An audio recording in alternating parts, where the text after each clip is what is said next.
Greetings, everyone. Core here. Time for another movie review, which technically it was the release day. They actually did have a midnight showing last night, but unfortunately I do work and I didn't feel like being tired with like 4 hours of sleep. So I went to go see it today after work, and man, the Super Mario Brothers movie definitely impressed me. Granted, of course, I had very low standards because one, it's Illumination, which they they're good at times, but they're usually pretty mediocre most of the time. Definitely focusing on a lot of the more cruder humor. The easy fruit picks, just jokes and everything. But I think Nintendo really kept their leash short with them as far as story wise, as far as even the voice actors. I will say Chris Pratt's voice actually was okay.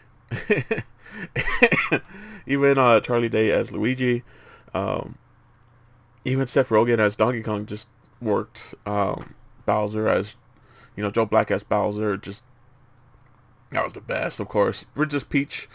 Honestly, you don't have to get the original voice actress. Um, I think any female could probably play that role pretty well. It's not as icon. I feel probably gonna sound bad saying it, but um, I think Mario's voice is definitely more iconic than Peach's. Probably because he's had more voice lines and he's been around longer. Um, but yeah, man, like I was surprised. I actually enjoyed it a lot. I wanted to find something to hate, which besides of course the Chris Pratt voice, which they do have a cameo of the original Mario voice in it.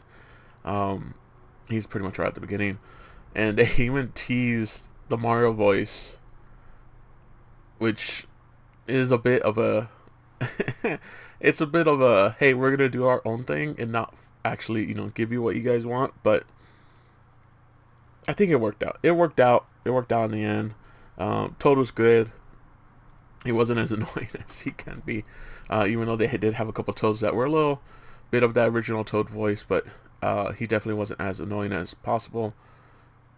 Man, it was just visually, it's beautiful. It's a beautiful movie to say visually. It's really captures the world.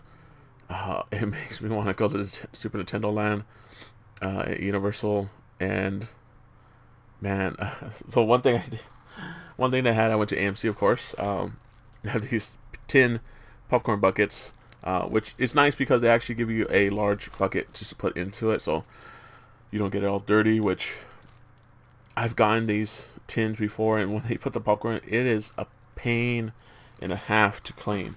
Um, I got really lucky that I got that when I could, because when I left to get a refill, uh, they were sold out. So I lucked out. It was only 15 bucks if you could get it. I recommend it. It's really cool. You get a free refill on the popcorn if you want afterwards.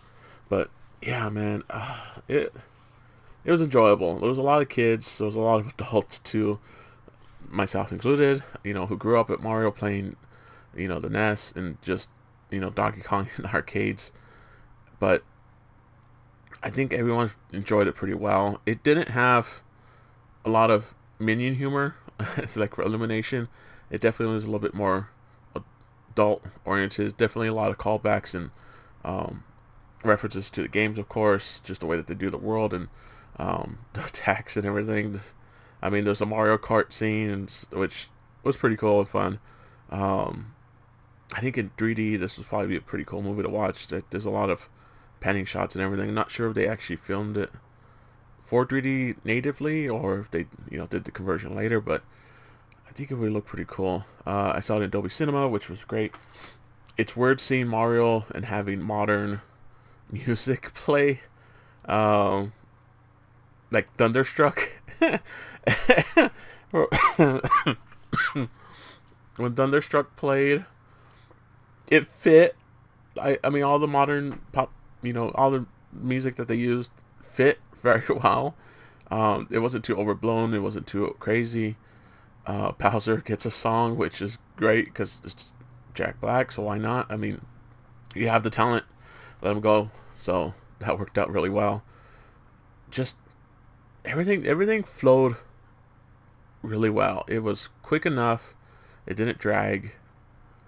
It didn't linger. You know, it explained enough of its world, which, yeah, I mean, that's really all you can ask. Really, like it wasn't bad. It was actually really good. A really solid movie.